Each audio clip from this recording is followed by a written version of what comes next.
வணக்கம், நான் உங்கள் chef Dheena. Welcome back to chef Dheena's kitchen. இன்றைக்கி நம்ம கிச்சனில் பார்க்க போகிற ரெசிபி என்ன கேட்டிங்கன்னா பருப்பு போலி. பருப்பு போலி ரொம்ப எல்லாருக்கும் பிடிச்ச ஒரு ரெசிபி தான் இது.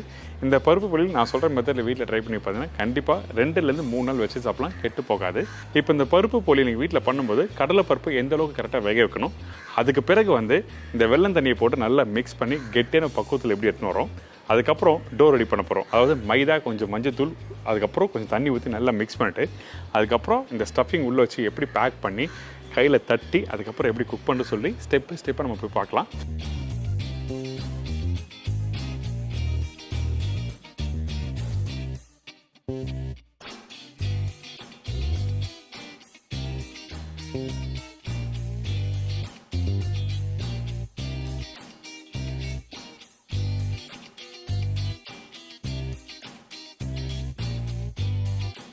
இப்போ வாங்க இந்த ரெசிபிக்கு தேவையான பொருட்கள் என்ன பார்த்தலாம். பருப்பு போலிக்கு தேவையான பொருட்கள்: மைதா 1/4 கிலோ, கடலைப்பருப்பு 150 கிராம், வெல்லம் தேவையான அளவு, மஞ்சத்தூள் 1/2 டீஸ்பூன், ஏலக்காய் பவுடர் 1/2 டீஸ்பூன், எண்ணெய் சமைக்கிறதுக்கு தேவையான அளவு, நெய் தேவையான அளவு.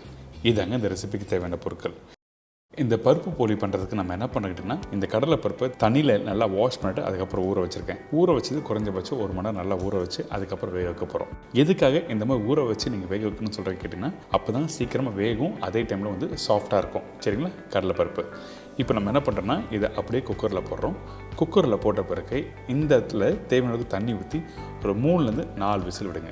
அதே டைமில் இந்த பருப்பு வேக வைக்கும் போது தண்ணி அதிகமாக இருக்கக்கூடாது.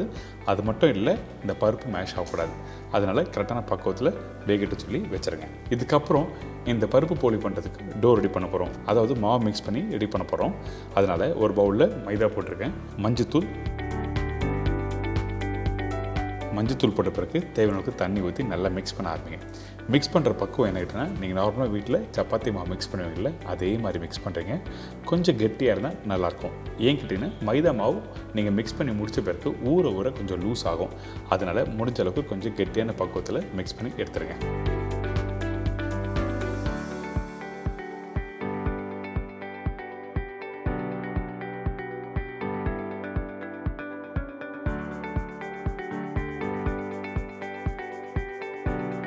இப்போது இந்த மாவு மிக்ஸ் பண்ணி முடித்த பிறகு கொஞ்சம் மாலிஷ் பண்ணுறோம். அதாவது நல்லா மிக்ஸ் பண்ணால் தான் உங்களுக்கு அந்த மைதா நல்லா சாஃப்ட்னஸ் கொடுக்கும். அதனால் நம்ம இந்த மாதிரி மிக்ஸ் பண்ணி எடுக்கிறோம்.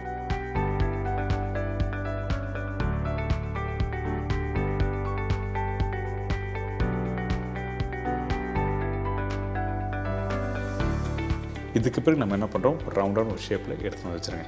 இந்த இடத்துல நம்ம என்ன பண்ணுறோன்னா, இந்த மாவு ட்ரை ஆகாமல் இருக்கிறதுக்கு கொஞ்சம் ஆயில் அப்படின்னா கீ யூஸ் பண்ணலாம். கீ அதிகமாக யூஸ் பண்ணுற மாதிரி ஃபீல் பண்ணிங்கன்னா அந்த டைமில் கொஞ்சம் எண்ணெய் யூஸ் பண்ணிக்கலாம். எதுக்காக இந்த மாதிரி பண்ணுறோம் கேட்டிங்கன்னா, அந்த மாவு திருப்பி ட்ரை ஆகாமல் இருக்கிறதுக்காக மட்டும்தான் பண்ணுறோம்.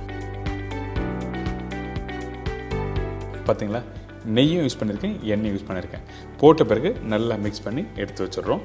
கரெக்டாக ஒரு மணி நேரம் நல்லா ஊறட்டும். அதுக்கு பிறகு நீங்கள் ஸ்டஃபிங் பண்ண ஆரம்பிக்கலாம். அதில்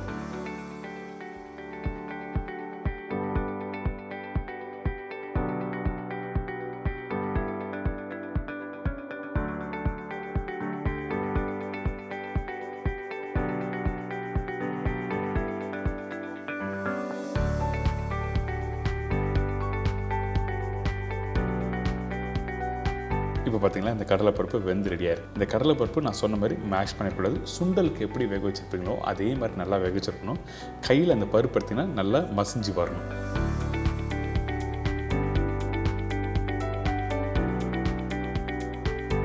இந்த மாதிரி பக்குவத்தில் வந்துருக்கணும். இதுக்கு பிறகு நம்ம என்ன பண்ணுறோன்னா, வெல்லம் கொஞ்சமாக தண்ணி ஊற்றி கரைக்க போகிறோம். எதுக்காக கொஞ்சமாக தண்ணி ஊற்றி மெல்ட் பண்ணுறோன்னா, வெல்லத்தில் கண்டிப்பாக மண் இருக்கும். அதனால் நம்ம என்ன பண்ணுறோம், கொஞ்சமாக தண்ணி ஊற்றி ஒரு 2 நிமிஷம் நீங்கள் கொதிக்க விடுங்க. கொதிக்க விட்டிங்கன்னா உங்களுக்கு லூஸ் ஆகிடும். அதுக்கு பிறகு வடிகட்டி நீங்கள் யூஸ் பண்ணலாம். அதிகமான தண்ணி இருந்தாலும் இந்த பருப்பு போட்டு மிக்ஸ் பண்ணும்போது ரொம்ப நேரம் குக் பண்ணுற மாதிரி ஆகிடும். அதனால தான் கொஞ்சமாக தண்ணி ஊற்றி இந்த மாதிரி மெல்ட் பண்ண சொல்ல வரேன்.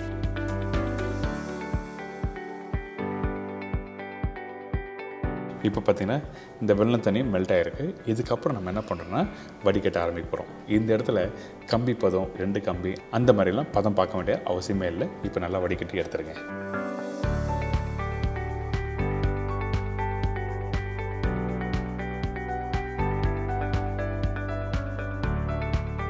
இதுக்கப்புறம் ரெடி பண்ணி வச்சுக்க அந்த வெல்லத்தை திருப்பி அந்த பேன்லேயே போடுறோம். அந்த பேனில் போட்ட பிறகு நம்ம வேக வச்சு அந்த பருப்பு இருக்குது பார்த்தீங்களா, இந்த பருப்பு இந்த வெல்லத்தையும் நல்லா மிக்ஸ் பண்ண ஆரம்பிக்கிறோம்.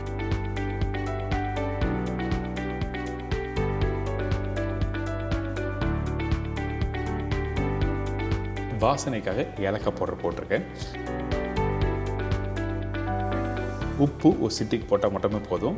உப்பு எதுக்காகனா அந்த இனிப்பு தன்மை தெரியறதுக்காக உப்பு போட்டிருக்கோம். இதோட 1 டேபிள் ஸ்பூன் நெய் போட்டிருக்கேன்.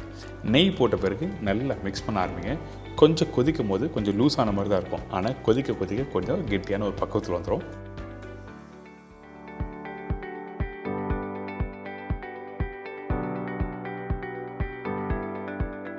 இந்த மாதிரி ஸ்டேஜ் வந்த பிறகு நம்ம என்ன பண்ணுறோம் கேட்டோம்னா, நம்ம வீட்டில் உருளைக்கிழங்கு மேஷ் பண்ணுற மேஷர் இருக்கும்.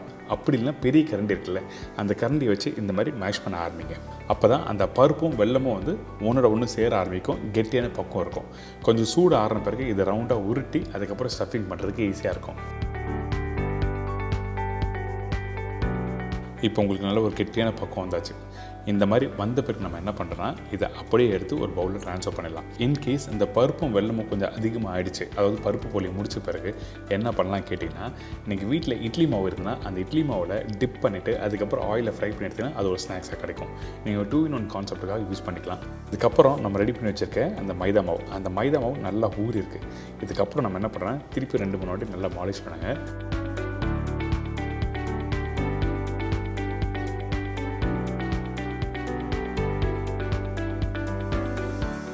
அதுக்கு பிறகு கையில் தொட்டு பார்த்திங்கன்னா நல்லா சாஃப்டாக மெதுன்னு வந்திருக்கும். இந்த மாதிரி இதுக்கு பிறகு உங்களுக்கு என்ன சைஸில் வேணுமோ ரவுண்டாக கட் பண்ணி எடுத்துக்கோங்க.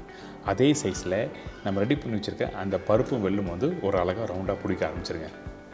அப்போ தான் உங்களுக்கு ஸ்டஃபிங் வந்து ஈவனாக ஸ்ப்ரெட் ஆகும். கொஞ்சம் ஸ்டஃபிங் கம்மியாக இருந்தாலும் நல்லா இருக்காது. சூடு ஆறின பிறகு தான் இந்த மாதிரி கெட்டியான பக்கம் இருக்கும்.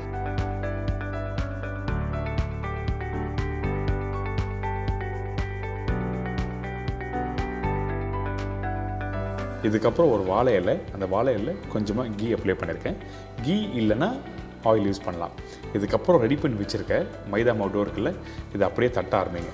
நீங்கள் நார்மலாக வீட்டில் கொழுக்கட்டை பண்ணுவீங்களா, அதே மாதிரி தான் அரிசி மாவில் வந்து அந்த பூரணத்தை வைப்பீங்க. அந்த மாதிரி தான் இந்த மைதாவில் வந்து நம்ம ரெடி பண்ணி வச்சுருக்க அந்த கடலைப்பருப்பு வெல்லமும் ஸ்டஃபிங் பண்ண போகிறோம். அதனால் நல்லா தட்டுறோம்.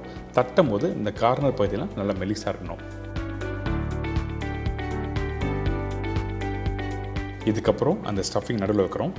வச்ச பிறகு இந்த மாதிரி மடிக்க ஆரம்பிங்க.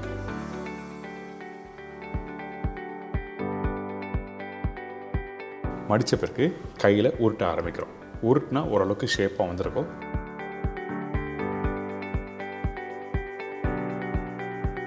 அதுக்கு பிறகு தட்ட ஆரம்பிக்கிறோம். தட்டும் போது உங்களோட விரல் இருக்குது பார்த்தீங்களா, அந்த 4 விரலும் ஃபஸ்ட் ஒரு சைடு ப்ரெஸ் பண்ணுங்கள். அதை அப்படியே திருப்பி போட்டு இன்னும் 4 விரல் ப்ரெஸ் பண்ணுங்கள்.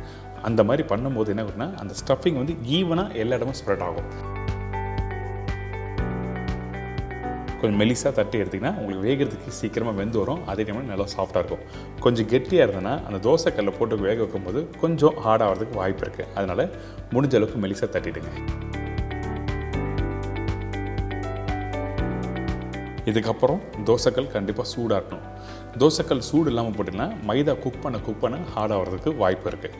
அதனால் சூடான கல்லில் கொஞ்சமாக எண்ணெய் போட்டிருக்கேன். எண்ணெய் போட்ட பிறகு தட்டி வச்சுருக்க இந்த பருப்பு போலியை இந்த தோசைக்கல்லை போட்டு 2 சைட்லையும் திருப்பி போட்டு குக் பண்ணி எடுத்திங்கன்னா ஒரு அருமையான பருப்பு போலி ரெடி.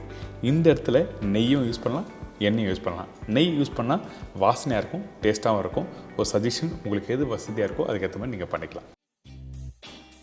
இன்றைக்கி இந்த பருப்பு போலி எப்படி பண்ண உங்களுக்கு தெரிஞ்சிருக்கோம். கண்டிப்பாக ட்ரை பண்ணி பாருங்கள். இதே மாதிரி தான் தேங்காய் போலி நம்ம சேனலில் தேங்காய் போலி ஆல்ரெடி பண்ணியிருக்கேன்.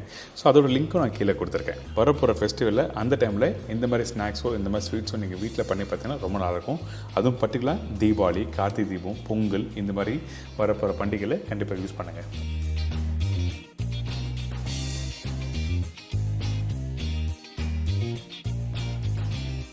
எனக்கு இந்த பருப்பு போலி எப்படி பண்ணுறது எல்லாம் தெரிஞ்சிருக்கும். கண்டிப்பாக ட்ரை பண்ணி பாருங்கள். நம்ம வீட்டில் இருக்க பொருளை வச்சு எப்படி ஒரு இனிப்பு பலகாரம் பண்ணலாம், அதுவும் பர்டிகுலராக இந்த மாதிரி ரெசிபி நீங்கள் பண்ணும்போது 3 நாள் வச்சு சாப்பிட்லாம், கெட்டு போகாது. ஆனால் ப்ராப்பராக ஸ்டோரேஜ் பண்ணிடணும். அதாவது நீங்கள் வீட்டில் ஒரு அடிக்கடிக்கு கைப்படுற இடமா இருக்கக்கூடாது. நீங்கள் ஃப்ரிட்ஜ்லேயும் வைக்கலாம், அப்படி இல்லைனா ஒரு பாக்ஸில் போட்டு நீங்கள் எடுத்து வைக்கலாம், ஒன்றுமே ஆகாது. இந்த மெத்தடில் ட்ரை பண்ணி பாருங்கள். நம்ம வீட்டில் இருக்க மக்கள் எல்லாருக்கும் ரொம்ப பிடிக்கும். இதே மாதிரி நாளைக்கு இன்னொரு சூப்பர் ரெசிபி சந்திக்கிறேன். நன்றி, வணக்கம், see you, bye, take care.